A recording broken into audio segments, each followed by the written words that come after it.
আসসালামু আলাইকুম এভরিওয়ান, কেমন আছো সবাই? তোমাদের সবাইকে আবারও স্বাগতম রেস বিএমএস একাডেমির নতুন একটি ভিডিওতে।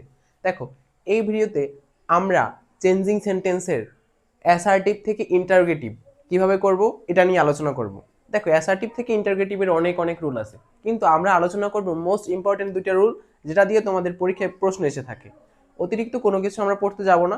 তাহলে দেখো, আমরা প্রথম যে নিয়মটা নিয়েছি, দেখো অ্যাসার্টিভ থেকে ইন্টারোগেটিভ করার অক্সিলারি ভার্ব যুক্ত সেন্টেন্সকে ইন্টারোগেটিভ করার সাধারণ নিয়ম মানে হচ্ছে, কোনো অ্যাসার্টিভ সেন্টেন্সে যদি অক্সিলারি ভার্ব থাকে, তোমাদের সাধারণত অক্সিলারি ভার্ব যেগুলো সেন্টেন্স আছে এগুলো দিয়ে পরীক্ষার প্রশ্ন এসে থাকে, এর জন্য আমরা এই নিয়মটি নিয়েছি। তাহলে কোনো সেন্টেন্সে যদি অক্সিলারি ভার্ব থাকে, ওই সেন্টেন্সকে কিভাবে আমরা ইন্টারোগেটিভ সেন্টেন্স করব? তাহলে দেখো, প্রথমে আমাদের অক্সিলারি ভার্বটা আনতে হবে, তারপর আনতে হবে নট, অথবা নট যদি থাকে তাহলে উঠিয়ে দিতে হবে। যদি, ভাইয়া একটু খেয়াল করো, যদি নট না থাকে তাহলে নট আনতে হবে, আর যদি নট থাকে তাহলে নট উঠিয়ে দিতে হবে। তারপর সাবজেক্ট। দেখো, আমরা দুটো সেন্টেন্স নিয়েছি, he is a good boy, full stop আছে যেহেতু, তাহলে এটা অ্যাসার্টিভ সেন্টেন্স। তাহলে he is a good boy, এটাকে যদি আমরা ইন্টারোগেটিভ করতে চাই, তাহলে আমাদের বসাতে হবে হচ্ছে প্রথমে ইজ, মানে অক্সিলারি ভার্ব। অক্সিলারি ভার্ব কোনগুলো ভাইয়া? Am, is, are, was, were, have, has, had, can, could, shall, should, will, would, may, might, must, এই সবগুলো হচ্ছে অক্সিলারি ভার্ব। আশা করি অক্সিলারি ভার্ব তোমরা সবাই চেনো। তাহলে দেখো, আমরা প্রথমে অক্সিলারি ভার্ব আনলাম, তারপর এই সেন্টেন্সে কি কোনো জায়গায় নট আছে? নট আছে? নট নাই, তাহলে আমাদের আনতে হবে নট, ইজেন্ট। তারপরে হচ্ছে আমাদের বসাতে হবে সাবজেক্ট।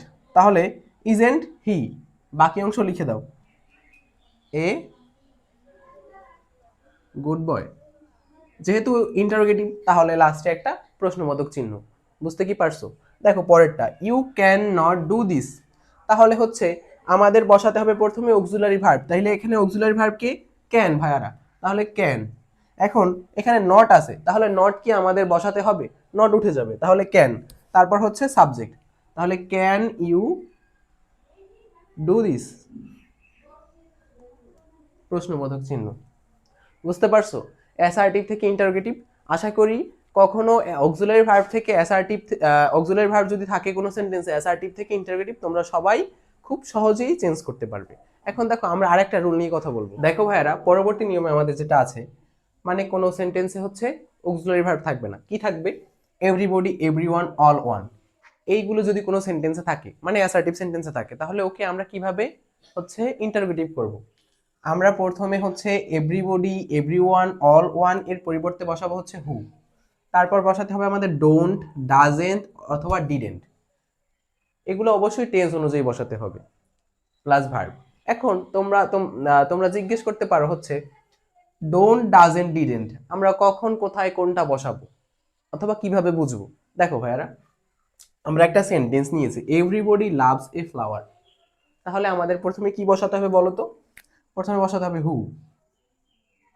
এখন এই ডোন্ট, ডাজেন্ট, ডিডেন্ট এটা বসানোর জন্য আমাদের খেয়াল করতে হবে একটু, কোথায় জানো? এই ভার্বের দিকে। কোথায়? ভার্বের দিকে। এই ভার্ব হচ্ছে লাভ। লাভের সাথে কি আছে বলো তো ভাইয়ারা? এস অথবা ইয়েস আছে না? তাহলে কোনো ভার্বের সাথে যদি এস অথবা ইয়েস থাকে, তাহলে আমরা বসাবো ডাজেন্ট। বুঝতে পারছো? আচ্ছা, যদি কোনো ভার্বের সাথে এস অথবা ইয়েস থাকে, তাহলে আমরা বসাবো ডাজেন্ট। এবং সেন্টেন্সটা যদি পাস্ট টেন্স হয়, তখন আমরা বসাবো ডিডেন্ট। আর এই দুইটার একটাও যদি না থাকে, তখন আমরা বসাবো ডোন্ট। তাহলে এখানে আমরা কি বসাবো বলো তো? এই লাভস যেহেতু আছে, এর জন্য আমরা বসাবো হচ্ছে ডাজেন্ট। বুঝতে পারছো? তাহলে এভরিবডি এর পরিবর্তে বসাইছি হু, আর তারপর হচ্ছে বসাইছি ডাজেন্ট। তারপর আমাদের বসাতে হবে ভার্ব। তাহলে বলো তো, এখানে ভার্ব কে? লাভস না? এখন আমরা কি লাভস বসাবো? কখনোই না। আমরা হচ্ছে এই এস অথবা ইএস এর পরিবর্তে ডাজেন্ট বসাইছি, এখন কি এস আর ইএস বসাতে পারবো? কখনোই না। আমরা বসাবো হচ্ছে লাভ, তারপর বাকি অংশ এ ফ্লাওয়ার। বুঝতে পারছো? আশা করি সবাই বুঝতে পারছো। যদি তোমাদের ভিডিওটি ভালো লেগে থাকে, অবশ্যই লাইক, কমেন্ট, শেয়ার করবা, এবং পরবর্তী ভিডিও চাও কিনা এবং কি টপিক নিয়ে চাও সেটা কমেন্ট করে জানিয়ে দেওয়া। ধন্যবাদ।